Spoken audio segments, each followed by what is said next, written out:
dari Fakultas Keguruan dan Ilmu Pendidikan Program Studi Pendidikan Guru Sekolah Dasar.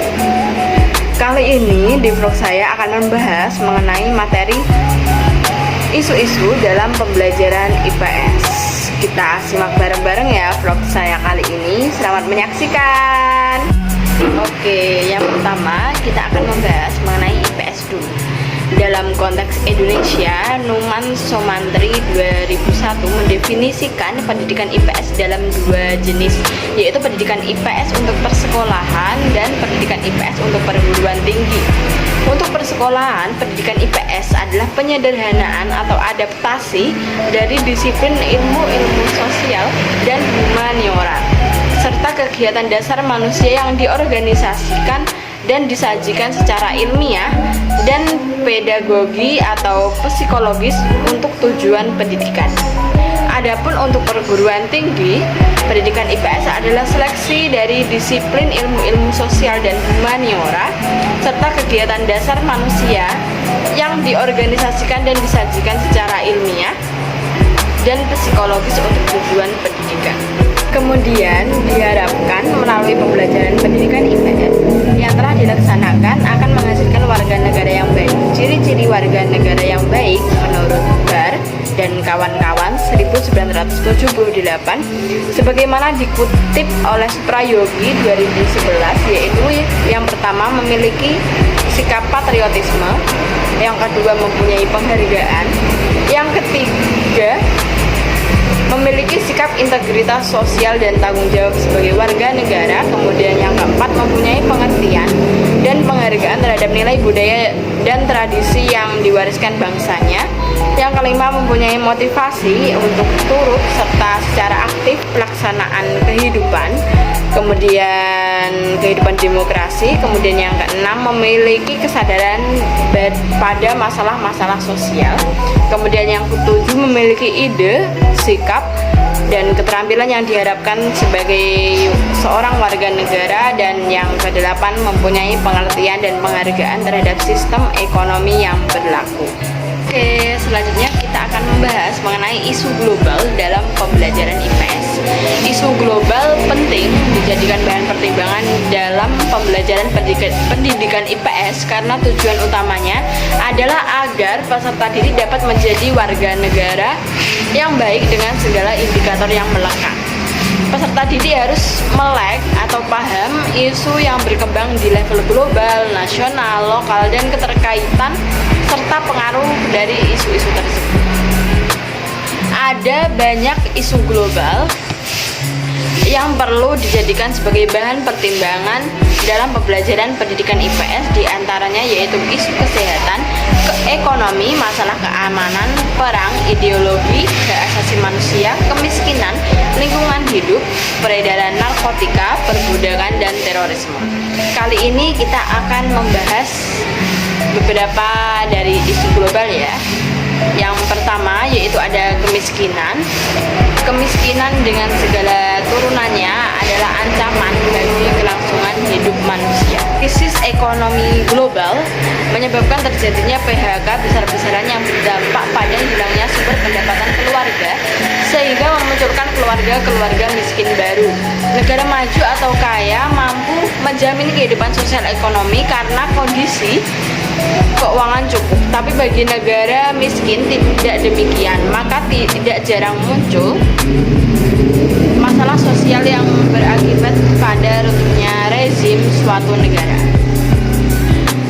Banyak lembaga internasional seperti World Bank, UNDP, ILO, dan UNICEF yang menaruh perhatian pada permasalahan kemiskinan global, sehingga pengentasan kemiskinan menjadi salah satu prioritas programnya. Masyarakat dunia harus bergandengan tangan dalam mengentaskan kemiskinan. Nah, isu-isu global yang kedua yaitu ada lingkungan hidup. Lingkungan hidup sebagaimana ditegaskan dalam Undang-Undang RI Nomor 32 Tahun 2009 tentang perlindungan dan pengelolaan lingkungan hidup adalah kesatuan ruang dengan semua benda, daya, keadaan, dan makhluk hidup, termasuk manusia dan perilakunya yang mempengaruhi alam itu sendiri. Kelangsungan peri kehidupan dan kesejahteraan manusia serta makhluk hidup lain. isu lingkungan terus berkembang dan tidak jarang menjadi komoditas politik. Beberapa contoh permasalahan lingkungan hidup yaitu yang pertama, ada pertumbuhan penduduk. Jumlah penduduk dunia di bulan Juli 2015 berdasarkan perkiraan PBB sebagaimana dilansir bbc.com mencapai 7,3 miliar jiwa. Tingginya jumlah penduduk akan menyebabkan bertambahnya kompleksitas permasalahan lingkungan hidup di muka bumi ini.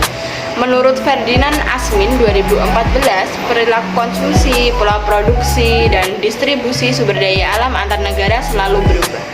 Sedangkan kualitas dan kuantitas lingkungan sebagai penyangga kehidupan manusia juga cenderung menurun. Kemudian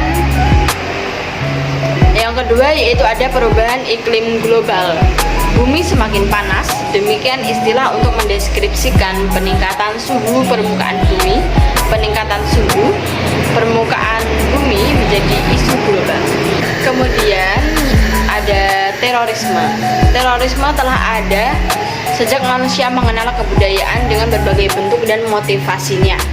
Nafsu berkuasa dan menguasai aset-aset ekonomi dan penyebaran ideologi merupakan embrio munculnya terorisme dalam berbagai bentuk.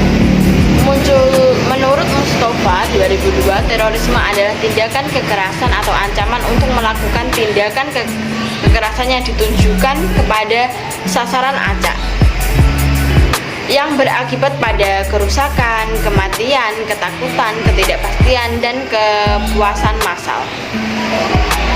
Tindakan terorisme tersebut dilakukan dalam rangka memaksakan kehendak kepada pihak yang dianggap lawan oleh kelompok teroris agar kepentingan-kepentingan mereka diakui dan dihargai. Oke, kesimpulannya, pembelajaran pendidikan IPS harus menempatkan isu global pada posisi yang tepat dan proporsional sebagai tantangan dalam meningkatkan nilai dari pembelajaran yang telah berlangsung. Penguatan kapasitas kelembagaan diperlukan melalui serangkaian kebijakan dan silaturahmi antar lembaga. Pertemuan-pertemuan akademik ilmiah yang dilaksanakan harus lebih produktif, bukan hanya pertemuan yang sifatnya seremonial, tetapi harus menghasilkan keputusan akademik berkaitan penguatan pendidikan IPS. Di level kelas perkuliahan dan pembelajaran, dosen dan guru dituntut melek terhadap isu global agar materi perkuliahan lebih kaya rasa. Pelatihan untuk memperkaya metode pembelajaran perlu dilakukan agar pembelajaran pendidikan IPS lebih tangguh atau powerful learning. Nah, itu tadi vlog saya mengenai materi isu global dalam pembelajaran IPS. Mohon maaf apabila Silvina banyak salah kata, dan terima kasih sudah nonton channel saya terus. Semoga bermanfaat bagi kita semua, dan jangan bosan-bosan untuk nonton channel saya berikutnya ya. Terima kasih. Wassalamualaikum warahmatullahi wabarakatuh. Bye bye.